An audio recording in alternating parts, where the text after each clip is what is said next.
Para. ¿Todavía no te suscribiste al canal? ¿Qué estás esperando? Dale, suscríbete ya. Estas historias no son comunes. Tienen secretos escondidos entre líneas.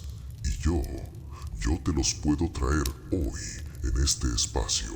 Porque viajé por el cosmos buscando respuestas. Encontré el cielo, enfrenté el infierno y atravesé el purgatorio sin mirar atrás. No pertenecía a ninguno, pero sus historias sí pertenecen acá. Y la que te traigo ahora empieza en 3, 2, 1. La cabaña del inframundo. Querido oyente, o tal vez debería decir, pobre alma desprevenida que se atreve a adentrarse en estas sombras narrativas. Sí, te hablo a ti, directamente, desde el velo que separa lo mundano de lo que acecha en la penumbra eterna. No imagines que esta es solo una historia, es un susurro del abismo. Un recordatorio de que las decisiones que tomamos en la luz pueden invocar horrores que devoran desde dentro.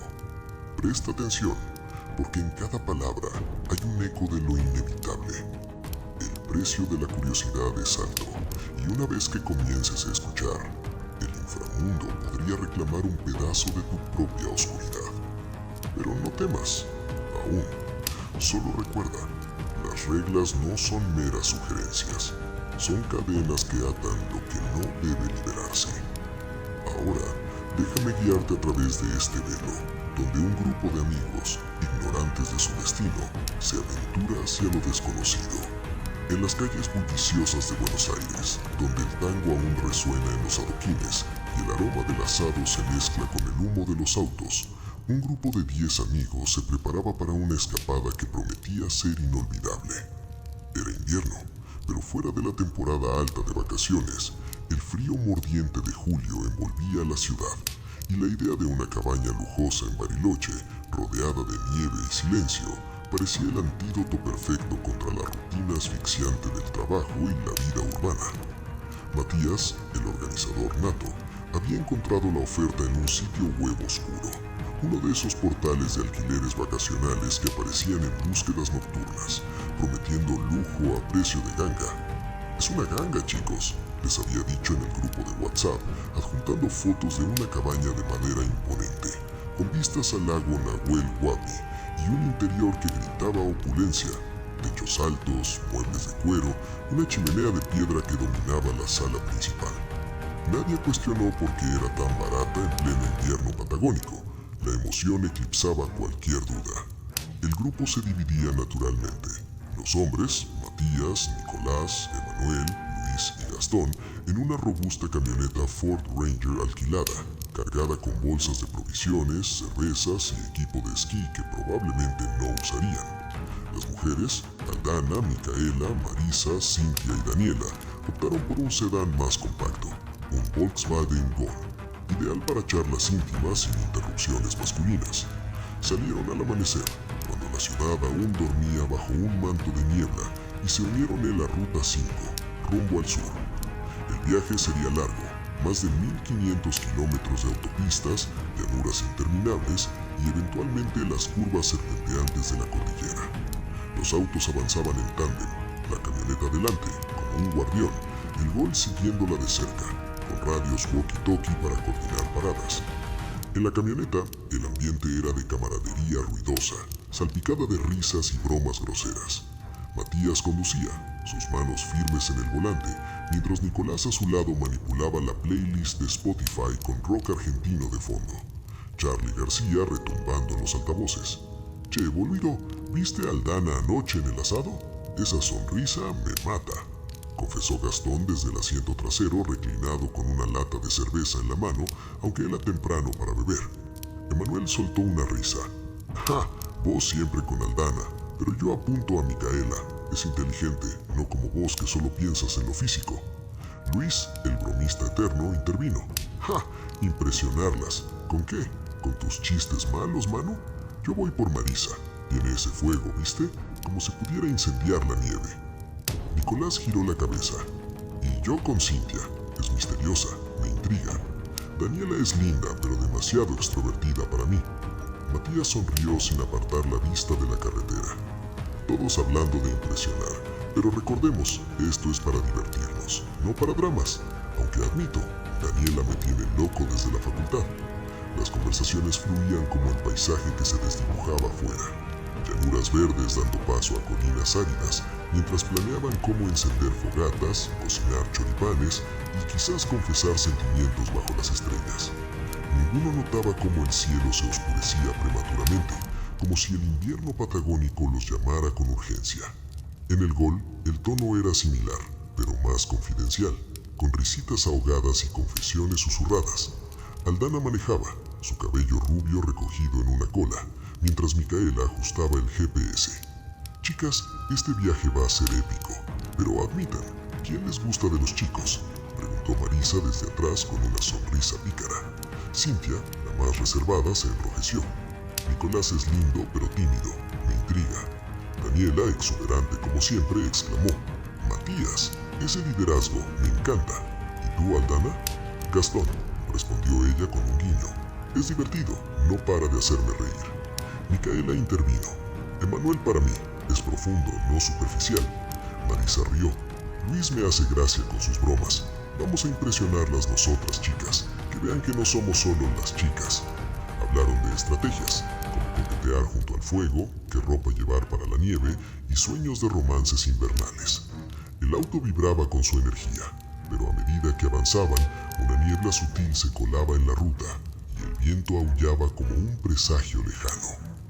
Horas se convirtieron en un día entero de viaje, con paradas en estaciones de gasolina para café y empanadas. Al atardecer, entraron en la Patagonia propiamente dicha. El paisaje se volvía dramático, con montañas nevadas asomando en el horizonte, el aire cada vez más frío. Bariloche los recibió con un viento helado que cortaba como cuchillas. La cabaña estaba a las afueras, en un camino secundario rodeado de bosque espeso, pinos cubiertos de escarcha y un silencio opresivo roto solo por el crujir de la nieve bajo las ruedas. Bajaron de los autos, estirando músculos entumecidos, el hálito formando nubes en el aire gélido. «¡Esto es increíble!», exclamó Gastón, cargando bolsas. Matías abrió la puerta con la llave digital que les habían enviado por email. El interior era aún mejor de lo prometido. Una sala amplia con piso de madera pulido, sofás mullones alrededor de la chimenea de piedra que ya crepitaba con un fuego bajo. La cocina moderna relucía y escaleras llevaban a dormitorios arriba. Pero sobre la mesa central, una carta sellada con cera roja esperaba, con letras góticas: «Bienvenidos a la cabaña de Cripto». ¿Cripto? ¿Como criptomonedas?, bromeó Luis, pero Matías la abrió con curiosidad. Dentro, una lista mecanizada en papel amarillento, con 12 reglas numeradas, las dos últimas marcadas como adicionales. Leyó en voz alta, su voz resonando en la sala. «No abras las ventanas después del atardecer. Las sombras entran sin invitación. Evita mirar directamente al espejo del baño principal. Refleja verdades que no estás preparado para ver. No dejes comida fuera de la refrigeradora por la noche. Atrae a los hambrientos del más allá. Si oyes golpes en la puerta a medianoche, ignóralos. No es un amigo quien llama. Mantén las luces encendidas en el pasillo superior. La oscuridad sube las escaleras. No pronuncies nombres de difuntos en voz alta. Podrían responder. Evita el sótano a toda costa. Lo que yace abajo no debe ascender. Si encuentras un objeto extraño, no lo toques. Pertenece a otro tiempo. No invites a extraños. La cabaña ya tiene sus propios huéspedes invisibles. Respeta el silencio entre las 3 y 4 de la mañana. Es la hora de los susurros. Reglas adicionales. La chimenea siempre debe estar encendida. Si la apagas, la oscuridad cobrará el alma de alguien de la casa. Junto a la chimenea encontrarás unos termos de café y una taza. Debes asegurarte de preparar café y rellenar los termos todas las noches antes de dormir, porque si el ser que habita en las sombras no tiene su café servido, deberá beber parte de la sangre y del alma de los que duerman esa noche. Un silencio cayó sobre el grupo. «Esto es una broma, ¿no? Del dueño excéntrico», dijo Daniela riendo nerviosamente, pero Aldana frunció el ceño. «Suena creepy. ¿Cripto? ¿Como cripta?» Nicolás miró la chimenea. Efectivamente, junto a ella, termos plateados y una taza antigua esperaban. Gastón, siempre el escéptico, se encogió de hombros. «Ah, reglas tontas para asustar turistas. Vamos a desempacar y encender esto bien». Sin pensarlo, avivó el fuego, pero nadie mencionó preparar café aún. El fuego ardía abajo, y en las sombras algo observaba. Emanuel exploró la cocina, encontrando provisiones extrañas. Café molido negro como la brecha, pero ignoró los termos. Marisa y Cintia subieron a elegir habitaciones, riendo para disipar el malestar. Luis bromeó con romper reglas para probar, y Micaela, intrigada, leyó la carta de nuevo. Matías sintió un escalofrío, pero lo atribuyó al frío. Esa noche, después de una cena improvisada de pizzas congeladas, charlaron alrededor del fuego, coqueteando sutilmente, Gastón contando chistes a Aldana, Nicolás mirando a Cintia con timidez. Pero al acostarse, nadie recordó rellenar los termos. El fuego ardía abajo, y en las sombras algo observaba. A medianoche, un golpe suave en la puerta principal hizo que Marisa se incorporara en su cama. Ignoró la regla 4, pero no abrió. En cambio, Luis, debajo, murmuró en sueños el nombre de un abuelo fallecido, rompiendo la regla 6 sin saberlo. La chimenea parpadeó y un susurro recorrió la casa. El inframundo comenzaba a despertar. La primera noche avanzó inexorable, como una marea lenta que arrastra todo hacia el fondo. Después de la cena, el grupo permaneció un rato más alrededor de la chimenea, bebiendo las últimas cervezas y compartiendo anécdotas que ya todos conocían, pero que, repetidas, sonaban más divertidas. El fuego crepitaba con fuerza. Gastón y Matías habían cargado troncos suficientes para que durara horas. Nadie volvió a mencionar la carta ni las reglas. Se convirtieron en una broma distante, algo para reírse cuando alguien tropezaba con un termo o miraba de reojo la taza antigua. Alrededor de la 1:30, el cansancio del viaje venció. Subieron a sus habitaciones entre bostezos y promesas de «mañana salimos temprano a la nieve». Los termos siguieron vacíos. Nadie preparó café. El fuego, aunque alto al principio, comenzó a decaer lentamente mientras la casa se sumía en el sueño. Marisa fue la primera en romper la quietud. A las 3:15 de la madrugada, se despertó con la boca seca y un frío que le calaba los huesos, a pesar del edredón grueso. Bajó en silencio, envuelta en una manta, buscando agua. Al cruzar la sala, vio que el fuego era apenas un montón de brasas que palpitaban débilmente. Recordó la regla adicional número 1. La chimenea siempre debe estar encendida, y con un gesto práctico, tomó un tronco del cesto y lo arrojó encima.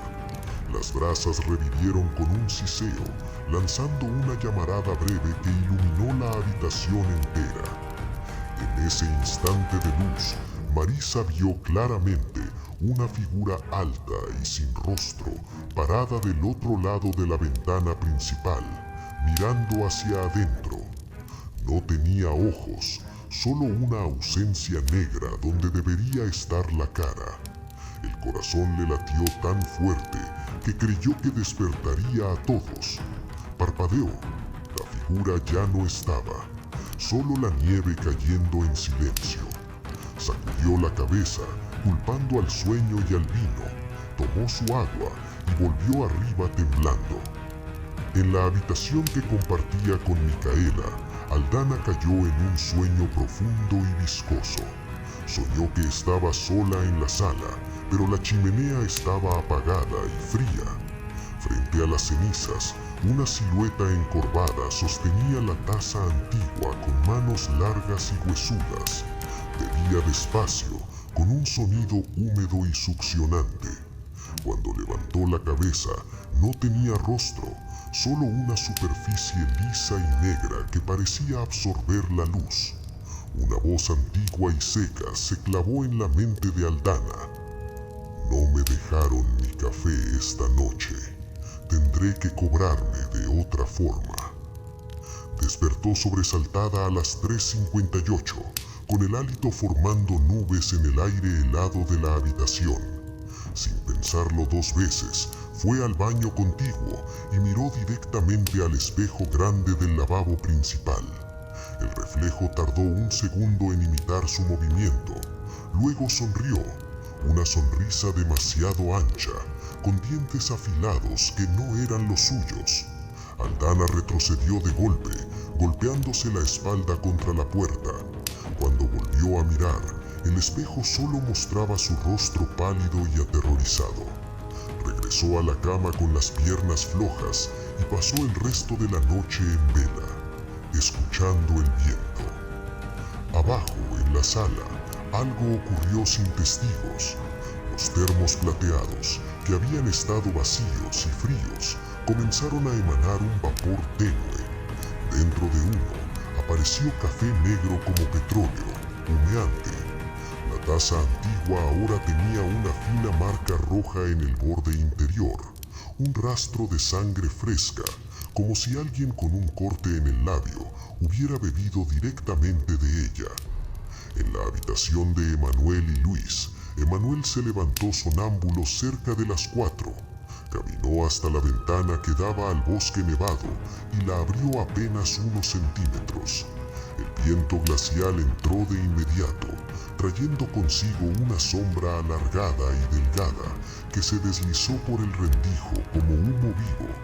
Se acomodó en el techo, inmóvil, observando a los dos hombres dormidos. Luis, en la cama inferior, se removió inquieto. Soñó que su abuelo fallecido, el que había muerto 2 años atrás, lo llamaba desde el pasillo con voz ronca. Luis, vení, hijo. En el sueño respondió en voz alta. Ya voy, abuelo Héctor. Pronunció el nombre completo 2 veces, rompiendo la regla número 6, sin saberlo. A las 4:11, la última brasa de la chimenea se apagó. El fuego murió por completo. Un silencio absoluto cayó sobre la cabaña, tan denso que hasta el viento exterior pareció detenerse. En las sombras, algo se movió satisfecho. Cuando la luz pálida del mediodía invernal finalmente se filtró por las ventanas, el grupo bajó uno por uno con ojeras profundas y bostezos contagiosos. La sala estaba helada, las cenizas grises y muertas. Los termos, sin embargo, estaban tibios al tacto y llenos de un café negro que olía intensamente amargo, casi metálico. La taza tenía esa marca roja que todos interpretaron como óxido viejo. Gastón fue el primero en romper el silencio con una risa. Che, parece que el fantasma es cafetero de verdad.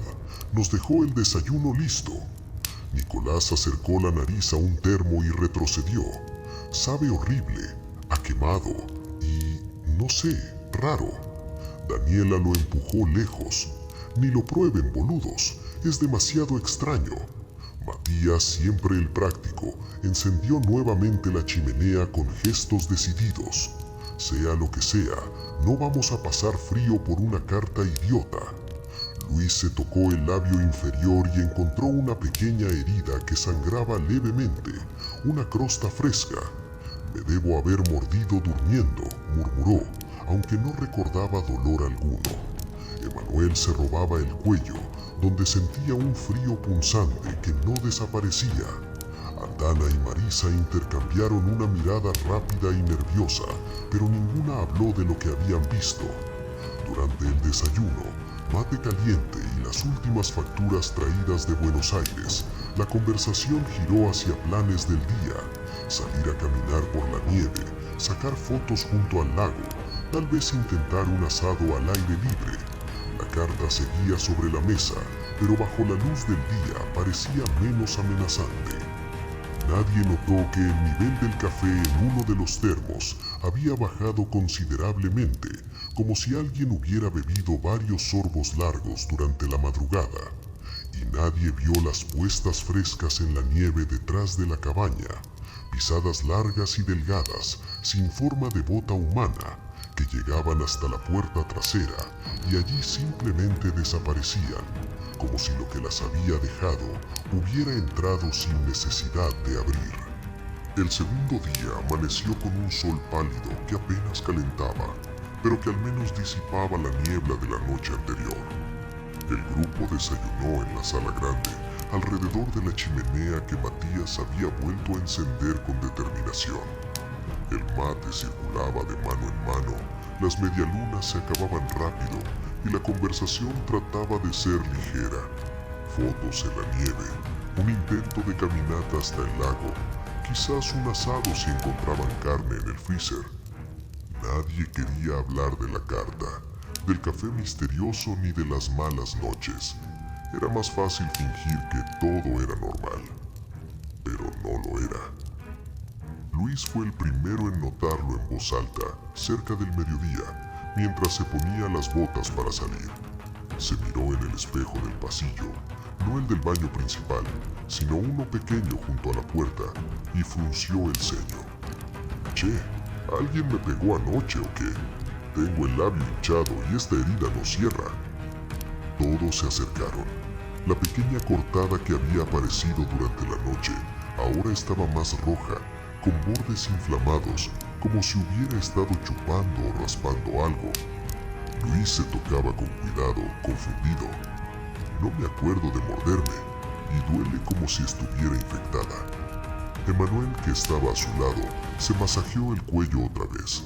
Desde que había bajado tenía la piel pálida, casi grisácea bajo la luz de la ventana, y ojeras profundas que no explicaba el cansancio del viaje. Me siento raro, como si hubiera dormido en una heladera. Tengo frío todo el tiempo y el cuello me mata. Creo que me resfrié. Pero no era un resfrío común. Cuando se quitó la bufanda para mostrarlo, todos vieron una marca oscura, como un moretón alargado que bajaba desde la nuca hasta la clavícula, con forma de dedos muy finos. Aldana, que hasta ese momento había estado callada, dejó caer la taza de mate. Se miró las manos, estaban temblorosas y frías al tacto. Su rostro, normalmente rosado, ahora parecía ceroso. Yo no dormí nada, admitió por fin con voz baja. Tuve una pesadilla horrible y después vi algo en el espejo del baño. Mi reflejo sonrió cuando yo no lo hacía. Marisa, que estaba sirviendo más mate, se detuvo en seco. Su mano tembló y derramó un poco. Yo también bajé anoche, dijo casi en un susurro. Vi una figura fuera de la ventana, alta, sin cara, y el fuego estaba casi apagado. Lo avivé, pero... El silencio que siguió fue pesado. Gastón intentó bromear. Venga, no me jodan. ¿Están todos con la misma pesadilla colectiva? Pero su risa sonó forzada. Matías recogió la carta de la mesa donde seguía desde la llegada y la desplegó de nuevo. La leyó en voz alta otra vez, más despacio esta vez. Cuando llegó a las reglas adicionales, su voz se quebró un poco. La chimenea siempre debe estar encendida. Si la apagas, la oscuridad se cobrará el alma de alguien. Y el café, si no se lo sirven, bebe sangre y alma. Nicolás, el más racional del grupo, se levantó y fue hasta los termos. Los abrió. El café seguía allí, negro y espeso, pero el nivel había bajado aún más desde la mañana. Esto es imposible, dijo. Nadie lo tocó y sabe a hierro. Cynthia, que hasta entonces había estado en silencio, se abrazó a sí misma. Yo también me siento mal. Tengo náuseas desde que me levanté y un cansancio como si me hubieran sacado algo. Daniela fue la primera en unir las piezas en voz alta. Luis tiene una herida en la boca, Emanuel una marca en el cuello.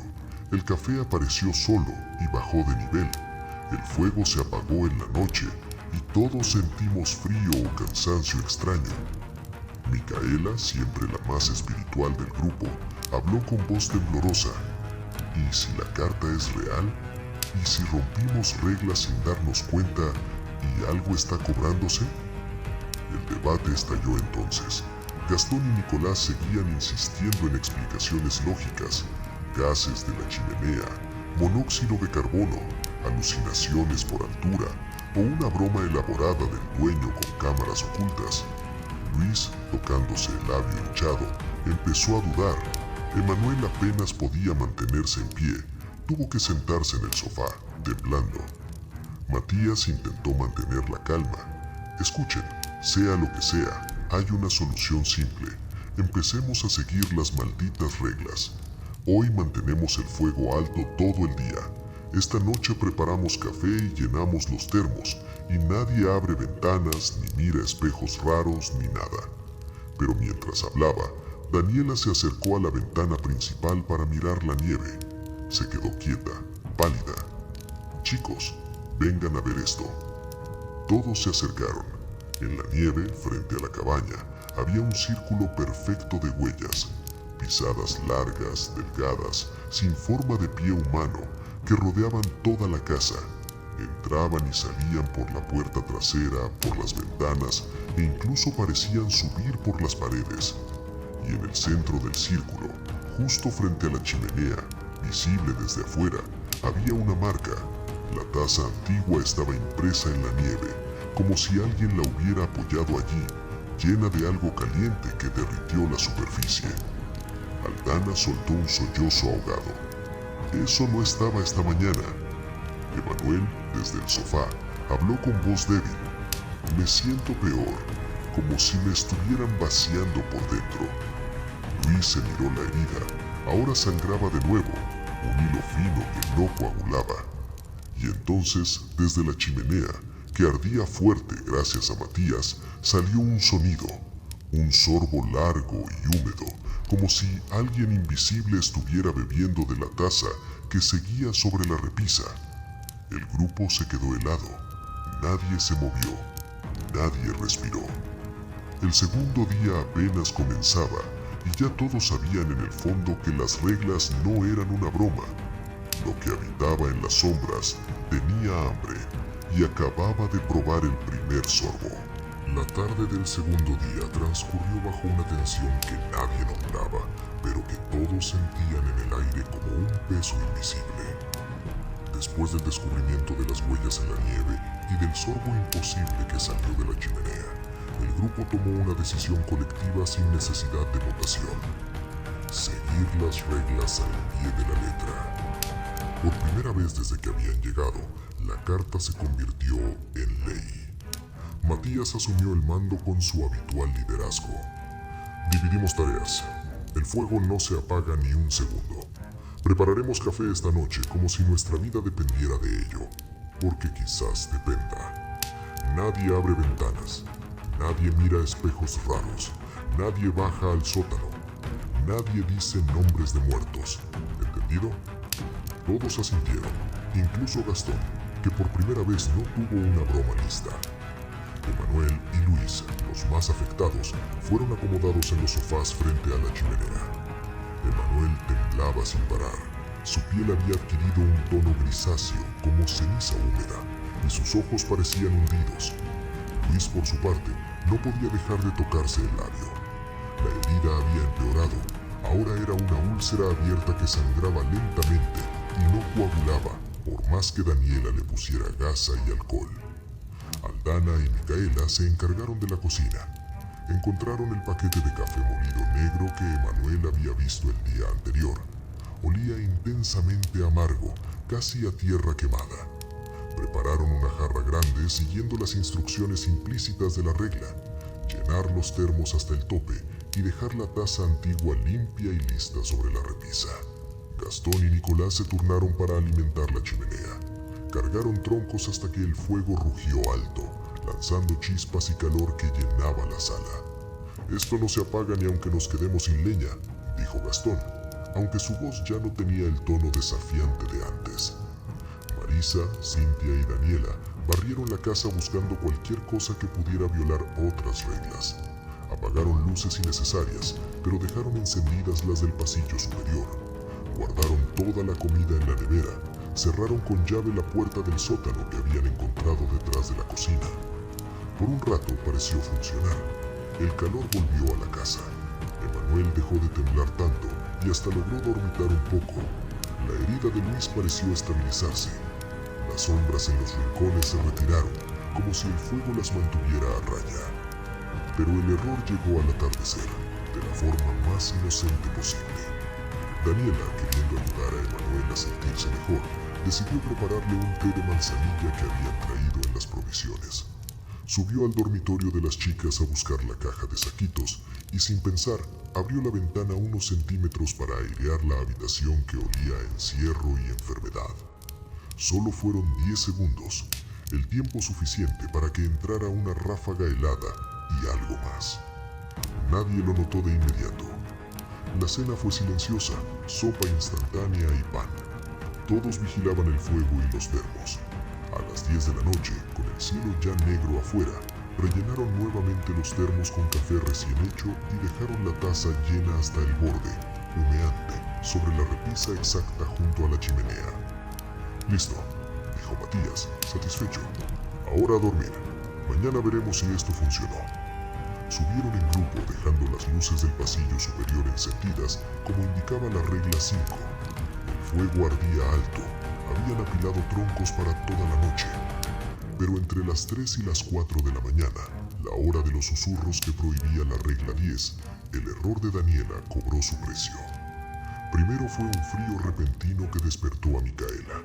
Se incorporó en la cama y vio que la ventana que Daniela había abierto estaba empañada, pero no por aliento humano. Había una mano imprenta desde afuera, dedos largos y delgados que parecían arañar el vidrio lentamente. Luego, en la sala, el fuego comenzó a bajar de forma imposible. Los troncos se consumían a una velocidad antinatural, como si algo los succionara desde dentro. Uno de los termos se volcó solo, derramando café negro sobre el piso de madera. El líquido formó una silueta, la misma figura alta y sin rostro que Marisa había visto la noche anterior. La taza antigua que habían dejado llena ahora estaba vacía, y en el borde la marca roja era fresca, brillante. Emanuel fue el primero en gritar. Abajo, en el sofá donde lo habían dejado dormir cerca del fuego, se incorporó de golpe. Sus ojos estaban completamente negros, sin blanco, sin pupila. Sangre fina le brotaba de la marca del cuello, que ahora parecía una mordedura profunda. Gritó con una voz que no era suya, grave, antigua, como si algo hablara desde su garganta. No fue suficiente. Luis despertó al mismo tiempo, agarrándose el labio. La herida se había extendido, ahora cubría media mejilla, carne abierta y negra en los bordes, como necrosis instantánea. El grupo bajó corriendo. El fuego estaba casi apagado, a pesar de los troncos que habían cargado. Las luces del pasillo superior parpadeaban, como si la oscuridad subiera las escaleras, tal como advertía la regla 5. Y entonces lo vieron todos. En la ventana principal, la figura sin rostro estaba ahora adentro. Alta, delgada, hecha de sombra pura, parada junto a la chimenea. Extendió una mano larga hacia la taza vacía y la levantó. Bebió el aire como si aún hubiera café y un sonido húmedo y succionante llenó la sala. Matías tomó un atizador y lo blandió, pero la figura no se inmutó. En cambio, señaló a Daniela. Ella palideció. Yo abrí la ventana un segundo nada más, solo para airear la habitación que olía a encierro y enfermedad. La sombra se inclinó la cabeza, como escuchando. Luego se movió hacia ella con una velocidad imposible. Gastón se interpuso, empujando a Daniela atrás. La figura se detuvo. Giró la cabeza sin cuello hacia los termos derramados y el fuego moribundo. El mensaje era claro. No habían cumplido del todo. Emanuel cayó al suelo convulsionando.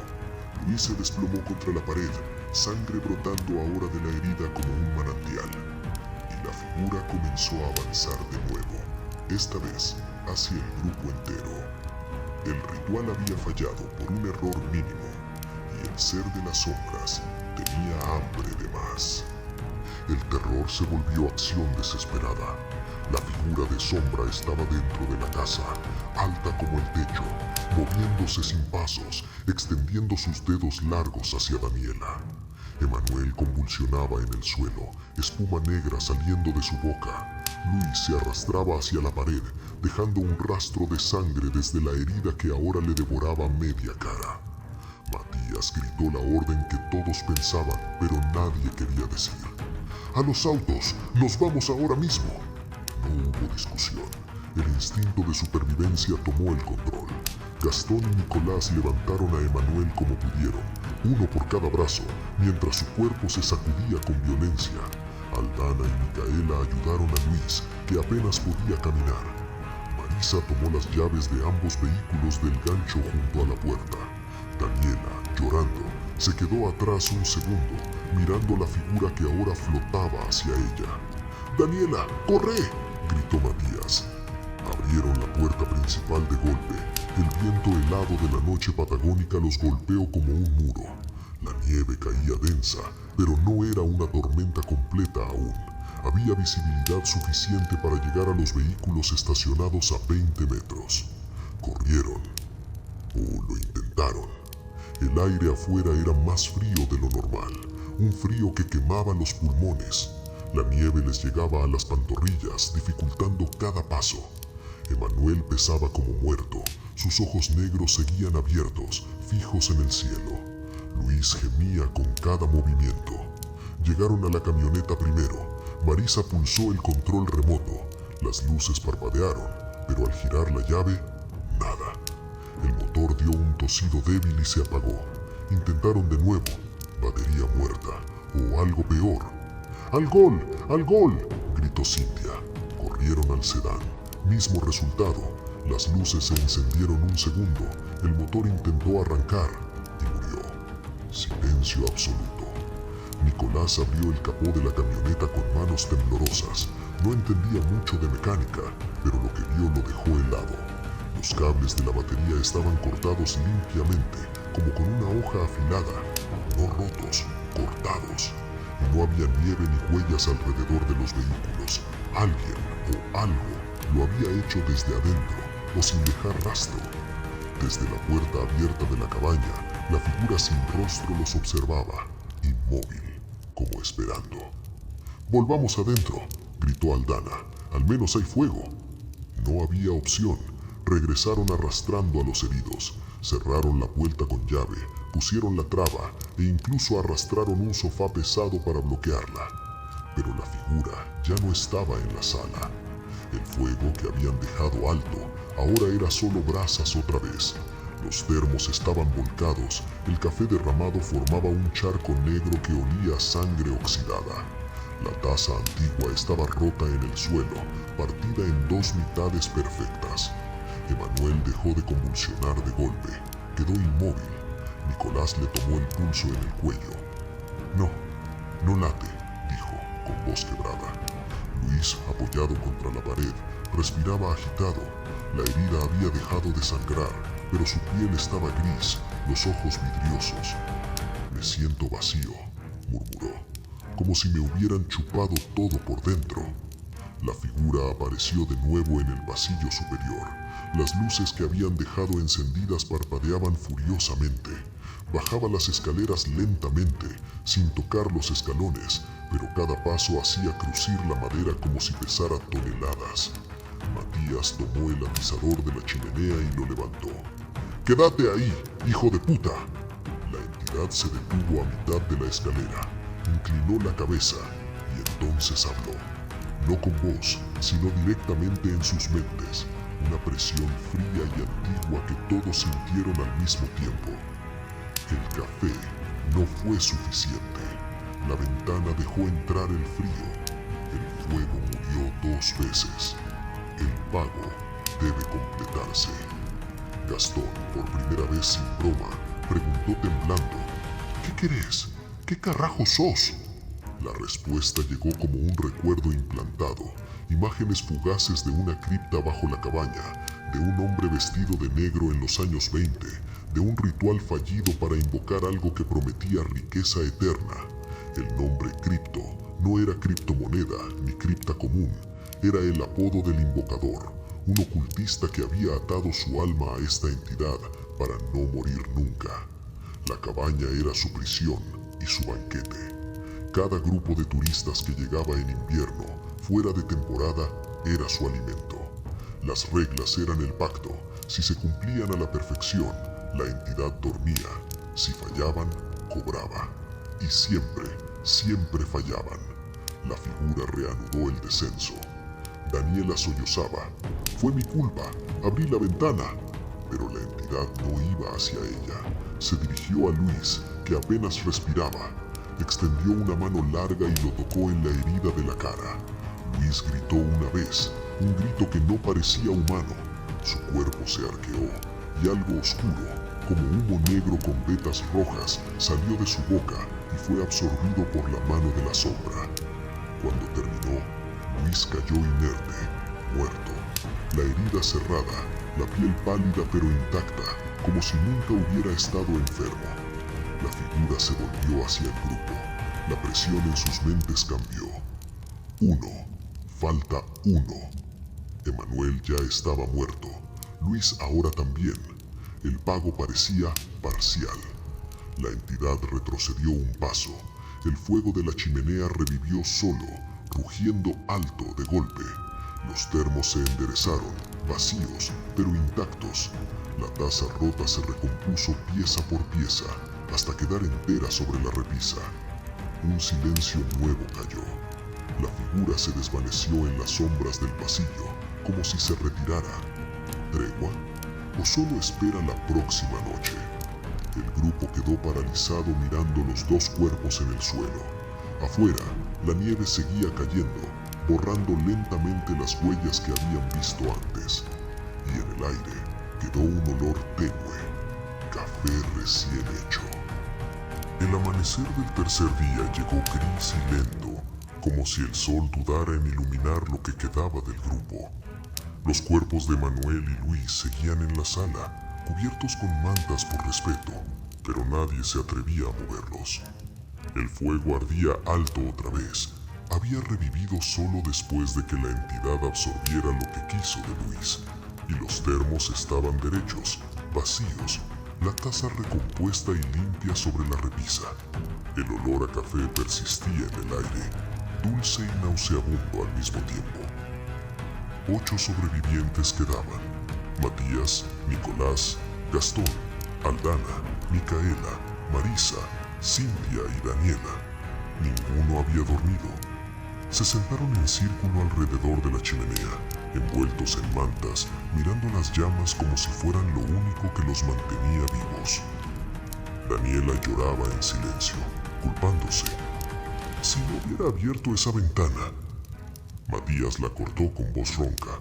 Basta, culparte no los trae de vuelta. Tenemos que pensar qué hacer ahora. El silencio volvió, hasta que Micaela, la más sensible del grupo, siempre la que creía en energías, cristales y horóscopos, habló con voz temblorosa pero firme.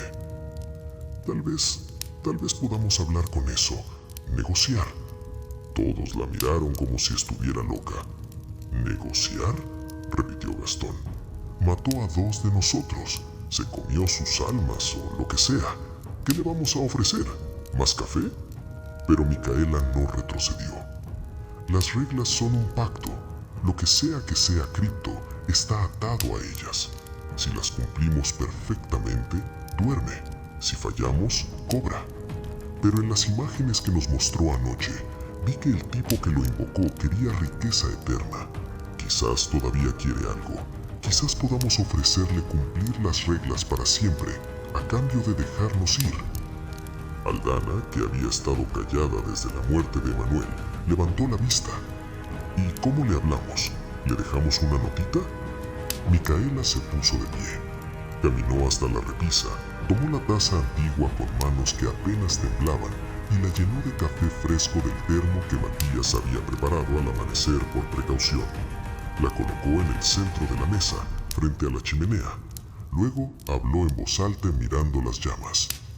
Escucha, lo que seas, Cripto, el ser de las sombras, sabemos que estás aquí, sabemos lo que hiciste con el que te invocó, sabemos que tienes hambre de algo que no es solo café, pero nosotros no queremos pelear, no queremos romper más reglas, queremos irnos, dejar esta cabaña para siempre. Si nos dejas ir ahora, prometemos no contar nada a nadie, prometemos que nadie más vendrá, y, si quieres, uno de nosotros puede quedarse para mantener el fuego y el café eternamente. El silencio que siguió fue absoluto, hasta el viento afuera pareció callar. La taza tembló ligeramente, el café adentro onduló, como si algo invisible lo removiera. Entonces llegó la presión en sus mentes otra vez, más clara que nunca. El pacto original fue roto. El invocador prometió almas eternas y falló. La deuda crece. 2 no bastan. Una más y los demás podrán irse. Una debe quedarse, voluntaria, para servir el café, para mantener el fuego, para siempre. Las palabras resonaron en cada cabeza como un martillo frío. Todos se miraron. Una vida por las 7 restantes. Daniela se puso de pie de inmediato. Fui yo quien abrió esa ventana. Yo causé esto. Me quedo. Matías la tomó del brazo. No vas a sacrificarte sola. Encontraremos otra forma. Pero Daniela se soltó. No hay otra forma, Matías. Lo sentís igual que yo. Si no le damos lo que pide, nos va a llevar a todos, uno por uno. Marisa sollozaba. No podemos dejar que te quedes aquí sola, eternamente. Micaela intervino, con voz calma pero quebrada.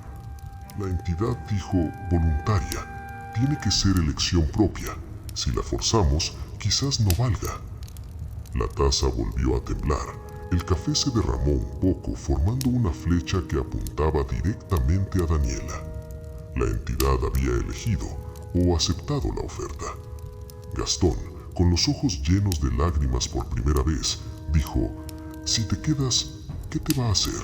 ¿Te va a matar como a los chicos?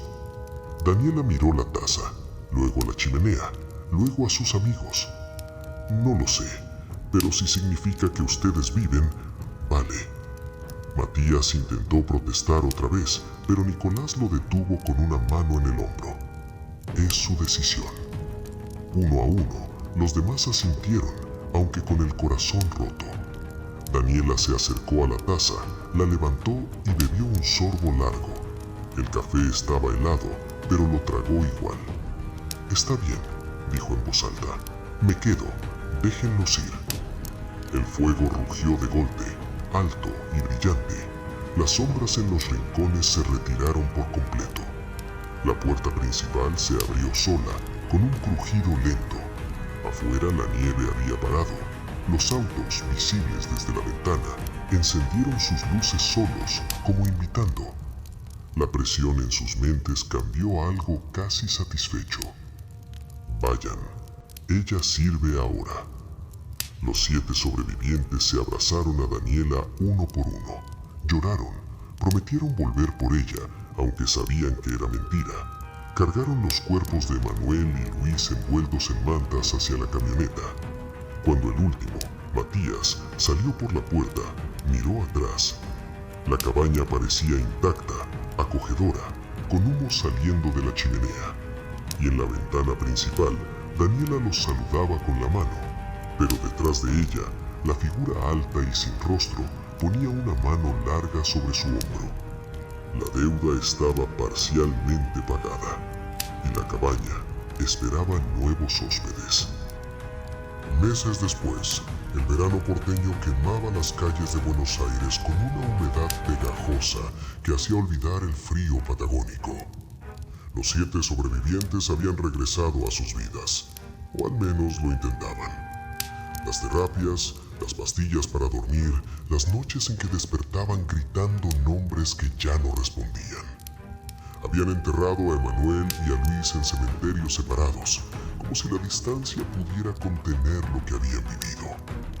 Juraron no hablar del tema nunca más, ni entre ellos ni con nadie. Matías volvió a su trabajo en la agencia, más callado, más distante. Aldana dejó la facultad y se mudó a un departamento pequeño en Palermo. Gastón bromeaba menos, sus chistes ahora sonaban huecos. Nicolás leía libros sobre ocultismo en secreto, buscando respuestas que no encontraba. Marisa y Cintia se alejaron del grupo poco a poco. Micaela quemaba salvia todas las noches y rezaba a santos que antes ignoraba. El tiempo, se decían, curaría, o al menos borraría los bordes. Pero una mañana de octubre, Matías encontró algo en su buzón. Un sobre grueso, de papel amarillento, sellado con cera roja, sin remitente, sin estampilla, solo su nombre y dirección escritos con la misma letra gótica que recordaba demasiado bien. Sus manos temblaron mientras lo abría en la cocina, con el mate olvidado enfriándose a su lado. Dentro, una carta mecanografiada y una fotografía Polaroid reciente. La sala de la cabaña, impecable. La chimenea encendida. En primer plano, la taza antigua llena de café humeante. Y sentada frente al fuego, Daniela, sonriendo. Sus ojos completamente negros, sin blanco, sin vida. Detrás de ella, la figura alta y sin rostro apoyaba una mano larga sobre su hombro, como un dueño orgulloso. Matías dejó caer la foto. La carta decía: querido Matías, el pacto se ha cumplido a medias. Ella sirve con devoción. El fuego nunca se apaga. El café siempre está listo. Pero el hambre persiste. Tus amigos te esperan. Emanuel, Luis, Daniela. Todos están aquí, conservados en la sombra, aguardando el reencuentro. Vuelvan, los 10. Solo falta que regresen juntos. Pasen una semana en la cabaña de Cripto. Sigan la nueva lista de reglas al pie de la letra y les serán devueltos, vivos, enteros, como si nada hubiera pasado. La lista les será entregada al llegar, no antes. Confíen. El invierno próximo será perfecto, fuera de temporada. La cabaña ya está reservada a su nombre. No respondan esta carta, solo vengan. El ser de las sombras los espera con café caliente. Atentamente, la cabaña. Matías leyó las palabras una y otra vez hasta que las letras se borraron con sus lágrimas. Guardó la carta y la foto en un cajón, bajo llave. Esa noche no durmió. Al día siguiente, el mismo sobre apareció en el buzón de Aldana. 3 días después en el de Gastón.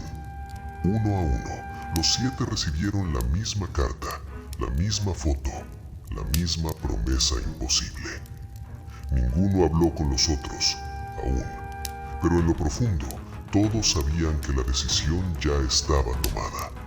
La curiosidad, la culpa, el amor, el terror. La cabaña nunca suelta a sus huéspedes. Y el invierno próximo está más cerca de lo que creen. Y hasta aquí termina la primera parte de esta historia. Si querés saber qué pasa cuando los sobrevivientes deciden o no volver a la cabaña, que contiene esa nueva lista de reglas y si realmente pueden recuperar a sus amigos, la segunda parte de La cabaña del inframundo ya está en camino. Pero para que la suba necesitamos llegar a 200 likes y 200 comentarios en este video. Deja tu like ahora mismo, comenta quiero la parte 2 o lo que se te ocurra que te generó esta historia. Compartilo con ese amigo que ama el terror. Cuando lleguemos a la meta, la continuación llega y va a ser mucho peor. ¿Te animas a volver a la cabaña con ellos? Nos vemos en las sombras.